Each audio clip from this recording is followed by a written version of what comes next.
and welcome back to RCC Let's Talk for Term 3. I'm Kaitlyn, one of our school guidance counsellors, and today I'm joined by Malcolm, one of our teachers. Good morning, everybody. Today I'd like to talk about exercise and team sport, not just the physical benefits, but how it can be one of the most powerful tools we have for improving our mental health, learning, and success at school. Now, before you think, I'm not sporty, so this episode isn't for me, please stay with me. This isn't about becoming an elite athlete or making the representative team. It's about understanding how simply moving your body, whether that's walking the dog, dancing in your room, going for a bike ride, or playing basketball with friends, can help your brain work a little bit better.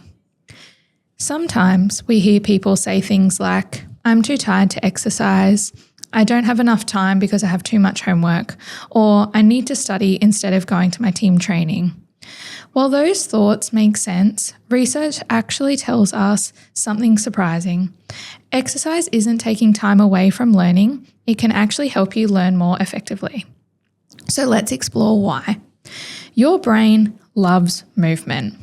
Imagine your brain as a high-performance engine. Just like a car needs good fuel and regular maintenance, your brain needs movement to perform at its best.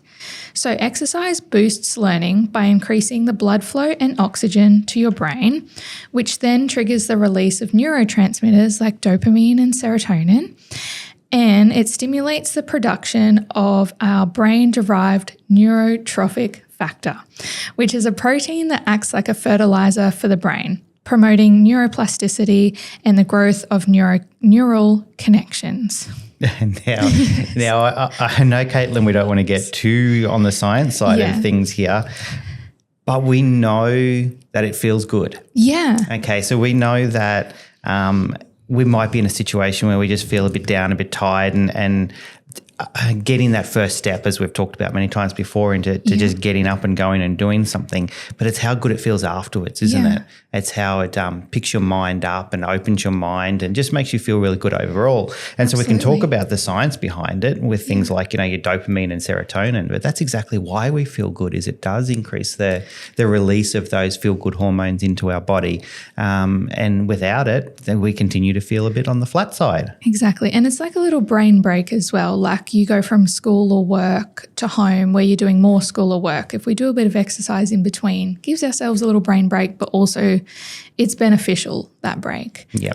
We have spoken about different breaks previously in our study tips session. But also, I think our motto across a lot of our podcasts is just start. Absolutely. Seems to come up often, doesn't it? Yes. Because it's so easy to just sit back and not. Yes, absolutely. So these neural chemicals, help improve our concentration, our memory, our problem solving, and our learning. So like Malcolm said, our dopamine and our serotonin are often called our feel-good chemicals because they help improve our mood, reduce stress, and increase motivation. So in simple terms, after moving your body, your brain is often more awake, more focused, and more ready to learn. So how does exercise help you concentrate? Have you ever noticed that it's slightly a bit harder to sit still and focus after spending hours inside? Movement acts like a reset button for your attention. Even just 20 to 30 minutes of physical activity can improve your ability to concentrate afterwards. That's why many students find they can complete homework more efficiently after sport or going for a walk than if they would just try to focus themselves to study or force themselves to study while feeling tired or restless. Sometimes the quickest way to get your brain working again is to get your body moving first. And we could potentially use that as a trigger. Yeah. We could say, I know I've got to get that homework done. Let's just go for a 10-minute walk and I'll get started as soon as I get home. Yes, so let's use that as a motivation to actually get started on the work as well. Yes, healthy procrastination. That is dead right. Yes. And something else I'll just add too from a teacher perspective, we have students sitting in a classroom for extended periods of time. And here at Ryan, if we do have a double lesson, that's a 2-hour period of study in one spot. And as teachers, we like to give kids a break and stand up and stretch or, just to get the body moving a little bit before we sit down and get back onto work. Absolutely. So exercise helps improve our focus. So short bursts of exercise increase levels of adrenaline and neuroadrenaline, which naturally sharpen attention span and executive functioning. Exercise also helps reduce stress. School can be busy. There are assessments, exams, friendships, family responsibilities, and sometimes worries about the future. Stress, while it's a normal part of life, but it can be detrimental if there is too much stress, and it can make it difficult to think clearly. So exercise helps lower the body's stress hormones and gives your mind a chance to reset. Many students describe training as the 1 hour a day where they can stop thinking about school and school pressure. It allows your brain to recover so you can return to your work feeling refreshed. So physical activity lowers cortisol and reduces stress. By easing mental fatigue, it creates an optimal environment for your brain to absorb new material. Better sleep also means better learning. I think we've spoken about sleep in a previous podcast. It's been a little while, Kaitlyn, but we have spoken about the importance of sleep, absolutely. Yeah, so I'll just touch on it briefly then in this one, if that's okay. Here's another benefit many students don't think about. Regular exercise often improves sleep quality. When you sleep well, your brain is busy, organising memories, strengthening learning, and preparing for the next day. Poor sleep makes it harder to remember information, manage emotions, and stay focused in class. Exercise supports better sleep, and better sleep supports better learning. It's a cycle that works in your favour. Yeah, and I just can't stress enough how important sleep is. You know, from looking at it from a science perspective, we need sleep just to survive. Absolutely. You know, we don't live for more than a few days if we go without sleep. There's been some very interesting psychological studies done over the years that perhaps ethically these days might not get approved, but they've definitely proven that it does not take very long, very much sleep deprivation to have some very big harmful effects. So yeah, Absolutely. Good sleep, very critical. Very important. And exercise helps with that as well, not just the fatigue side of it, but also then consolidating our learning and stuff while we're definitely. sleeping. I want to touch a little bit on team sports and how team sport skills then can transfer to school skills or life skills. No matter the team sport you play, you're developing much more than just physical skills. So you're learning skills that transfer directly into school and later into work. So for example, team sports teach commitment. Your teammates rely on you to turn up to trainings, to games, and to be there for them during the game. That sense of responsibility helps build reliability in other parts of life too. It also teaches communication. You learn to listen to your teammates, listen to your coach. You learn to speak clearly and work together to solve problems with your team and with your coach. These same skills help during group assessments and classroom discussions. It also teaches resilience. So not every game always goes your way. I know we don't always like losing. I know I definitely don't. But it teaches you how to move on and develop and reflect on what you can do better next time. Looking at your mistakes and learning to bounce back from that or from a difficult game or even like disappointing feedback as well. Sometimes we think we're doing something really well and then we get a bit of feedback that kind of reflects differently to that. So learning to bounce back after difficult games helps you bounce back after disappointing test results as well. Team sports also help with goal setting. So you don't just become an elite athlete or an Olympian overnight. They improve through practice, feedback, and consistency. The same approach works for learning at school. Yeah, and I think it's important that, students go into some of these sports with a recognition that they're not going to necessarily be excellent at it straight away. And that's fine. I'll speak personally for a moment. And just last Wednesday, I started playing rebound volleyball with a team. Yeah. And I haven't played rebound volleyball for maybe 25 years. And my fitness isn't what it used to be. If you could see on the other side of this podcast, you might think that would be quite funny to see me play rebound volleyball. and I wasn't looking forward to it because I knew my fitness wasn't there. But we had an absolute blast. It was a lot of fun. I was sore for a few days, but I'm feeling better now, and I'm ready for the game tomorrow night and actually looking forward to it. So, you can't go into it thinking that you're going to win that first game and you're going to be excellent at it and everyone on your team's going to be, super proud of you or whatever. It takes time and get back in and have fun. Absolutely. And how much fun did you have with your friends in that game too? Like, it would have been so good to talk about during and after as well. Absolutely. And even something I found really interesting was the other teams that we were playing against were obviously much better than we were, but they were having fun as well. And we could have a joke and a banter back and forward, and you're not playing for sheep stations, as they say, and it was just all good fun. Absolutely. That social connection is also very important. Absolutely. So confidence grows through challenges. So one of the greatest gifts sport can give young people is confidence. Not because you're winning every game, but because you discover you're capable of doing hard things. So like Malcolm said, like last week wasn't maybe his greatest game, but it was hard, and this week he's now looking forward to it, and he's built some confidence from that as well. Absolutely. I've even been playing volleyball out the back with the dogs. That's it, practice. Moving your body every day. Absolutely. Yeah. So noticing when you have mastered a difficult skill, or you played your first game even though that you were anxious or not looking forward to it, or maybe you encouraged a teammate who was struggling. Each of those experiences helps build confidence that carries into other areas of life.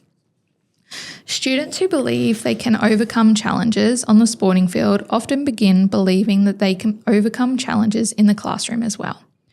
Confidence isn't about never feeling nervous, it's about believing you can cope even when things are difficult. So, how do we balance study and sport? And one question I hear often is, how do I fit everything in? And I know I ask myself this question quite often as well.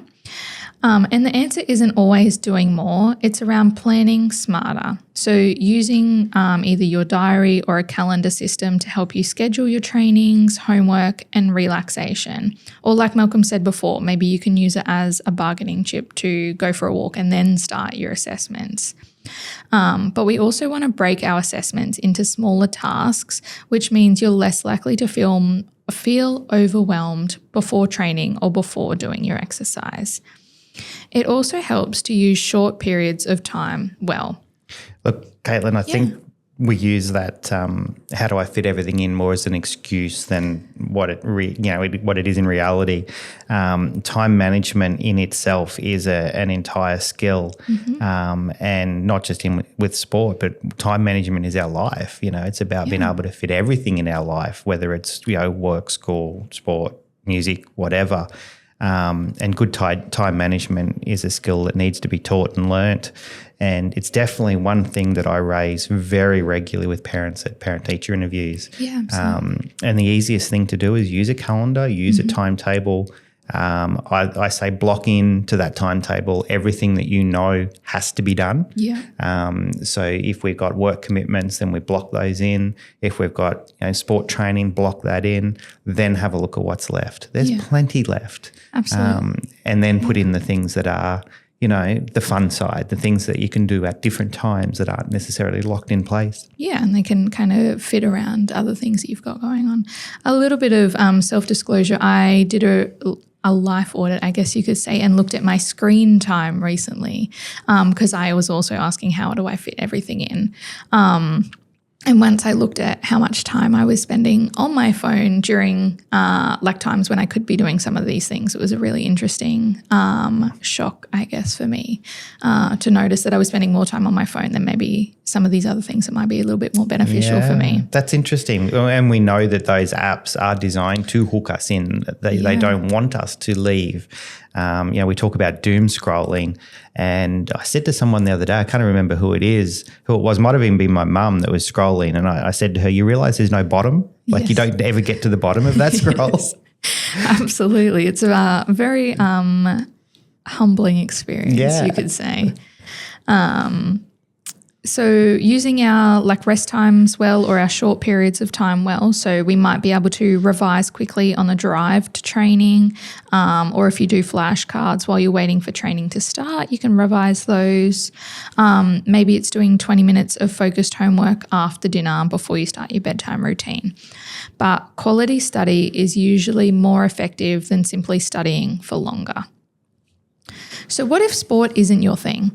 It's important to remember that movement looks different for everyone. You don't have to join a team if that's not something you enjoy. Physical activity could include walking with a friend, swimming, cycling, martial arts, yoga, dancing in your bedroom to your favourite song, playing with your dog, going to the gym, or even jumping on the trampoline outside, or playing games with your siblings as well. Anything can be active. Swimming's a really interesting one you raised there, Kaitlyn, because I think that's for students who do tend to be maybe, a little less social and like to have more, inward thinking. Yeah. I think swimming's an excellent one where you can just put your head down and be very physical.